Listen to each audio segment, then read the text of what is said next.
everyone, I'm Marina, I'm 18 and I'm from Brazil, and I'm graduating now as part of the class of 2020. And so I decided to make this video because I applied to many universities in the US, 2 in Canada and 1 in Spain last year, and I know it's a very stressful and confusing process, so I just wanted to be able to help other people. And also I know that while I was in this process, I was constantly looking for advice on the internet, so I just wanted to be able to give back and pass on a bit of the experience I gained. So firstly, as I said before, I applied to 15 universities. I got into 6 of those being Georgetown University, Purdue University, University of Miami, UBC, University of Toronto, and Universidad Europea in Spain.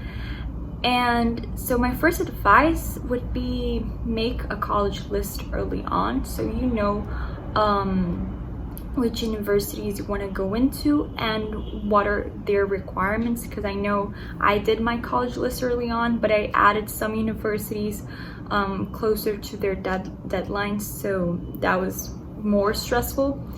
And I was also waitlisted in UPenn and Tulane, and I was rejected in the rest, but I was pretty happy with my results because I know as an international student who needs financial aid, it can be harder to get into many schools. I know, for example, Tulane, they said I had the profile of the admitted students, but because I needed financial aid, they couldn't really accept me.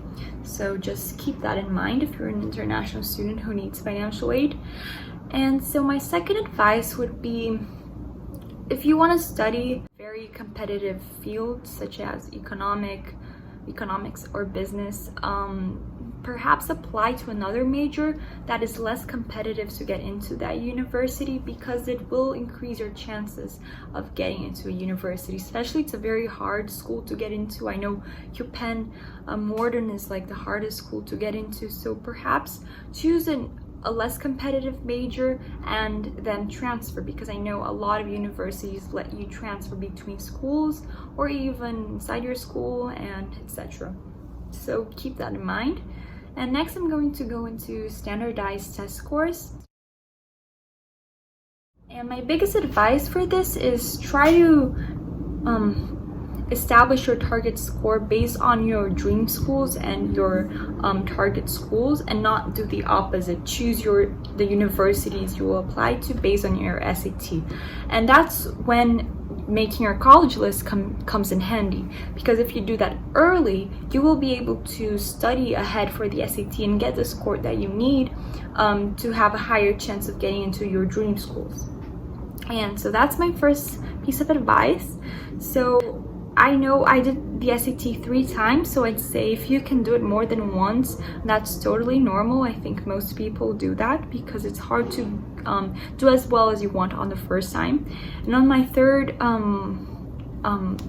trial, I got a 1540, a 780 on the evidence-based reading and writing part, and a 760 on the math part. And then on my second trial and my first trial, I got a 1440, so I got the same score in both of them. And I got a 730 on the evidence-based reading and writing on the second time, and 710 on the math time. And on my first time, I just got those same scores but switched. So yeah, you can really improve. I didn't improve from my first to my second time. That was because I think I was very nervous and sick on my second time. But when I got to my third sitting of the SAT, I did improve a lot. So, take the SAT more than once. And also, if you have the ACT in your country, also try to take the ACT, because I didn't take the ACT and I think I should have, because they have more sittings per year in Brazil, and it's just an opportunity to maybe try a test that is more compatible with you. So next, onto my SAT subject test scores. I say really don't worry too much about SAT subject tests, just because a lot of universities don't require them. I think most universities don't. And the ones that do, they also aren't too harsh about it, because I know Georgetown strongly recommends 3 SAT scores, and I didn't do well on 2 of them, as you can see, or at least not as well as I wanted to do. And I think that was because I really didn't study that much. It was right after my first SAT and AP test, so I really didn't study a lot for it, and I did well in Spanish, thankfully.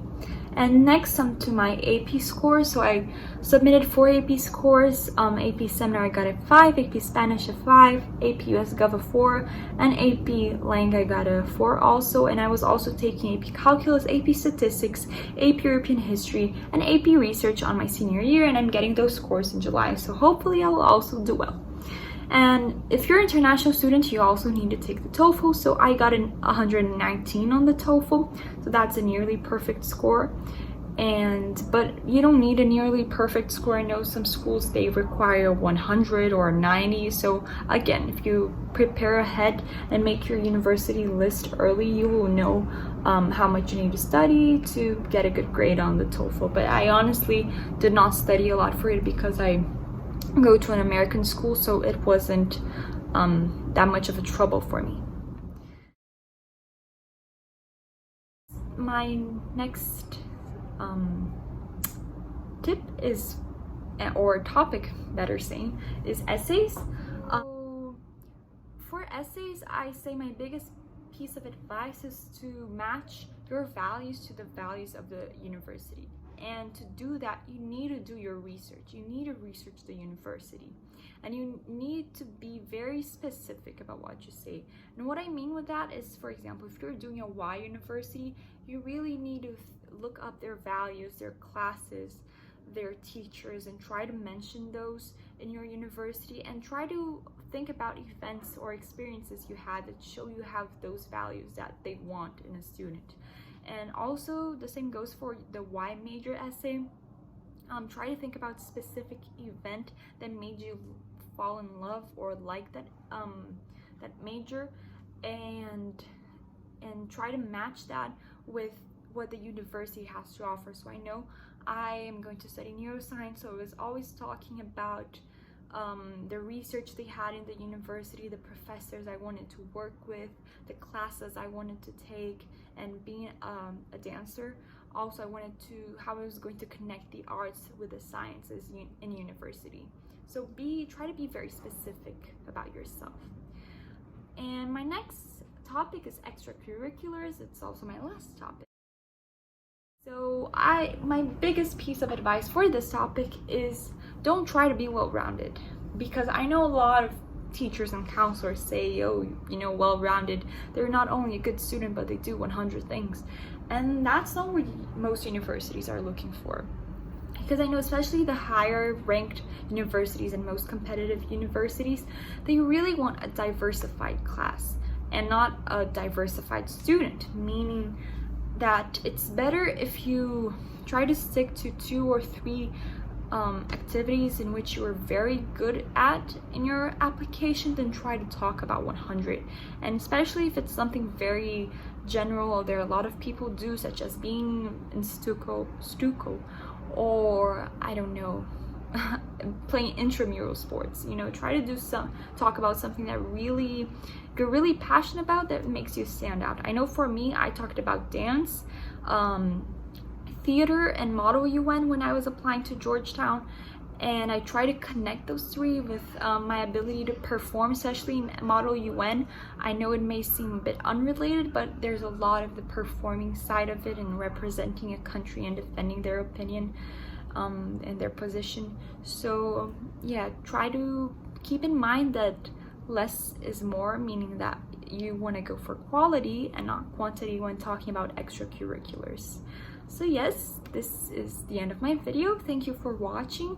I'm gonna make more videos of this type, talking about SAT studying tips, AP studying tips, and perhaps how to choose your major, how to choose your university, and all that. So if you like my video, leave positive criticism on the comments, and thank you for watching once more.